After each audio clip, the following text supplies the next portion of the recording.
السلام علیکم۔ M Q M Pakistan کے حوالے سے تلخ و شیریں میں ہم اظہار خیال کریں گے۔ ایم کیو ایم پاکستان جو اس وقت پوری بھرپور طاقت سے الیکشن میں جیت کے آئی ہے، عوام کی امنگوں پہ کس حد تک پورا اتر رہی ہے، بالخصوص کراچی اور حیدرآباد کے عوام کے جہاں جہاں سے یہ جیت کے آئے، یہ عوام کی امنگوں پہ پورا اس وقت نہیں اتر رہے۔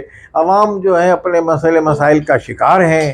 اسی حوالے سے ایم کیو ایم پاکستان کو یہ ضرورت ہے کہ وہ بالخصوص جن سے ووٹ لیے ہیں ان کے لیے وہ کام کرے کہ وہ یاد رکھیں کہ ہمارے منتخب نمائندے منتخب ہو کے آئیں۔ اب میں اسی طرف اشارہ کروں گا کہ شہر میں جو ڈکیتیاں ہو رہی ہیں، ریزنگ ہو رہی ہے، اور اس وقت جو صورتحال ہے اس میں بہت سے عوامل ہیں۔ اس میں نے یہ کہا کہ نوکریوں نہ ملنے کے بھی عوامل ہیں، اس میں مہنگائی جو ہے یہ بھی عوامل ہیں۔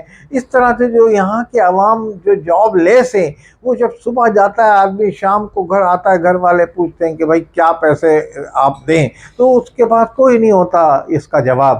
تو لازمی تنگ آمد و جنگ آمد، تو پھر وہ بھی ایک آسان راستہ اختیار کرتا ہے کہ کسی آدمی کو چلتے پھرتے بندے سے موبائل چھین لے، اور ایک موبائل بیچ کے ₹1,00,000 کا کم قیمت میں بھی اگر بکتا ہے تو 50-60 ہزار روپے اس کی جیب میں آ جاتے ہیں۔ تو اس حوالے سے وہ یہ واردات کرنے پہ مجبور بھی بعض لوگ ہو جاتے ہیں۔ اس طرح کے حالات۔ اب ایک بائک جا رہی ہے، اس کو چھین لیا، بائک کے پارٹس بکتے ہیں، بائک بکتی ہے، تو اس حوالے سے آپ کو کہ خاطر خواہ اماؤنٹ آیا تھا، تو لوگوں نے غلط راستے اختیار کیے ہیں۔ اس کی مین وجہ ہے کہ جاب لیس ہیں۔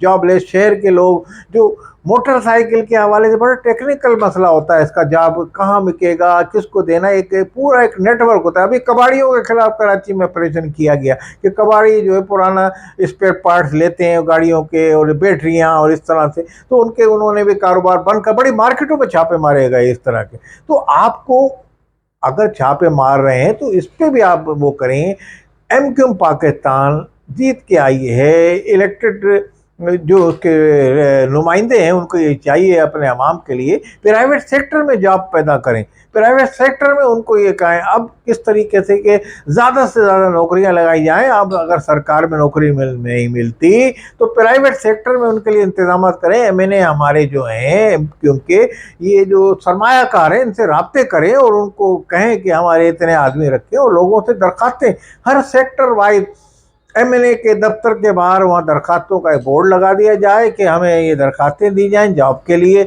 آپ کو پتہ ہے کراچی کے عوام ٹیلنٹڈ ہیں اور آئی ٹی کے فیلڈ میں کافی انہوں نے مہارت بھی حاصل کی اور بڑے پڑھے لکھے لڑکے ہیں۔ اس میں آپ دیکھتے ہیں پرائیویٹ جاب کرنے، جہاں ان کا جاب پرائیویٹ نہیں لگتا اس ادارے کو کہا جائے ایم کیو ایم کے ایم این ایس کی طرف سے، ایم پی ایس کی طرف سے کہ بھائی یہ لڑکے آ رہے ہیں، اتنے لسٹیں ان کو آپ رکھیں۔ میں یہ سمجھتا ہوں پرائیویٹ اداروں جتنے پاکستان کے کراچی میں سب سے زیادہ ادارے ہیں، ان کو اگر پابند کر دیا جائے، ان کے کوئی ان پہ آپ ان پہ دھوس دھمکی سے ان کو نہ کہیں، ان کے پیار محبت سے ان سے ہمارے جو ایم این اے ہیں ان سے مذاکرات کریں، تمام فیکٹریوں میں جائیں، تمام اداروں میں جائیں اور ان میں کم از کم 200 نہیں تو 100 آدمی رکھوا دیں۔ میں سمجھتا ہوں وہ بھی ایک کامیابی ہوگی۔ آپ ہر ادارے میں کراچی کے عوام جو فارغ التحصیل ہیں، نئے انجینئر، ڈاکٹر، اس طرح کے جو آ رہے ہیں ان کو آپ رکھوائیں، جہاں آپ کی دسترس ہے، جہاں آپ کا وہاں ہے۔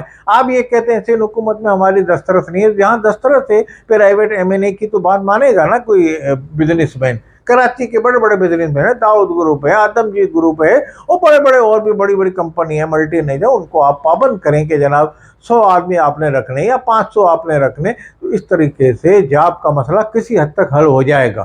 اس صورتحال میں ایم کیو ایم کو بڑا یعنی کہ ذمہ داری ہے، کیونکہ یہ جیتے ہیں اور ان کو اس مرتبہ اپنا کارکردگی کام کر کے دکھانا ہے ان کو۔ آپ دیکھیں ایک گورنر ہیں جو ایم کیو ایم سے ہی وابستہ ہیں، بہرحال انہوں نے کتنے کام کیے۔ میں کہتا ہوں خراج تحسین پیش کرتا ہوں میں گورنر کو کہ کامران ٹریسری نے جو کام کیے ہیں شاید ہی کسی نے کیا۔ انہوں نے آئی ٹی کی کلاسز کا آغاز کر دیا گورنر ہاؤس میں۔ عمران خان تو یونیورسٹی بنا رہے تھے گورنر ہاؤس کو، انہوں نے کچھ نہیں بنایا۔ کسی پشاور کے پی کے میں ان کی حکومت ہے، یونیورسٹی بنا دیں وہ گورنر ہاؤس کو، وہاں تو وہ گورنر اور وزیر اعلیٰ لڑ رہے ہیں آپس میں، بھائی گورنر ہاؤس کو یونیورسٹی بنا دیں جو ان کے اختیار میں وہاں